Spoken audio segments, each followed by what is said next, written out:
स्वागत करते हैं आपका हमारे चैनल के अंदर। जिस तरह से ऑल इंडिया मजलिस इत्तेहादुल मुस्लिमीन की अगर बात की जाए तो काफ़ी अच्छी और मजबूत पकड़ नांदेड़ के इलाके के अंदर यहाँ पर महानगर पालिका के चुनाव के दृष्टिकोण से देखने को मिल रही है।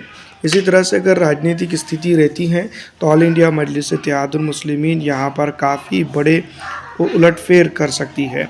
पिछड़ा, दलित, आरक्षित मुस्लिम समाज की अगर बात करें तो तमाम तरह के पॉलिटिकल एजेंडास और तमाम तरह के जो तो लोगों को लेकर चलने वाली पॉलिटिकल पार्टी बन चुकी ऑल इंडिया मजलिस इत्तेहादुल मुस्लिमीन के सदर बैरिस्टर असदुद्दीन अवैसी साहब की जब जनसभा हुई तो उस दौरान जो तो जनता की अगर बात की जाए तो एक बड़ी तादाद जो तो यहाँ पर मौजूद रही। और इसी तरह से अगर हालात रहते हैं तो ऑल इंडिया मजलिस इत्तेहादुल मुस्लिमीन इस इलाके के अंदर एक बड़ी पॉलिटिकल जो तो एजेंडा स्थापित करने वाली पॉलिटिकल पार्टी बनकर उभर सकती है।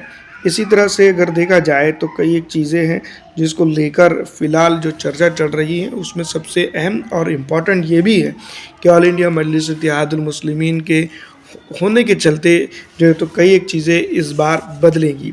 और ऑल इंडिया मजलिस इत्तेहादुल मुस्लिमीन की जिस तरह की राजनीति है उसको लेकर जो चर्चा चल रही है उसका सीधा असर राजनीति पे पड़ सकता है। तो तमाम तर चीज़ें हैं और तमाम तर चीज़ों के साथ कुछ ऐसी बातें भी हैं जो राजनीतिक लेवल की अगर बात की जाए तो काफ़ी हाई ले जाने में कारआमद साबित हो रही हैं।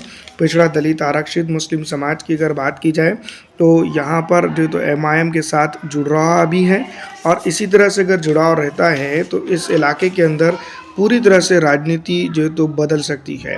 आपको क्या लगता है हमें कमेंट करके ज़रूर बताइएगा।